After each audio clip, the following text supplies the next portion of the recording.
Beredar video motor matic Yamaha Mio, bablas kecebur ke sawah.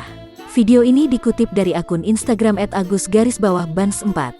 Belakangan diketahui, ternyata yang mengendarai motor ini adalah seorang bocah perempuan. Bocah naik motor nyemplung sawah, tulis keterangan unggahan di akun tersebut. Kelucuan terlihat dari raut wajah bocah perempuan yang berlumuran lumpur hingga ke beberapa bagian tubuhnya. Tak ayal, beberapa orang dewasa dalam video tampak geli dan menertawai ulah anak bocah tersebut.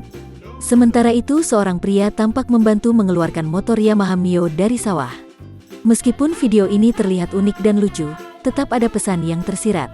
Apalagi kalau sudah menjadi orang tua dan memiliki anak-anak, jangan coba-coba mempersilahkan anak-anak untuk mengendarai motor jika belum terlalu lancar. Apalagi jika anak-anak belum cukup umur dan belum memiliki SIM.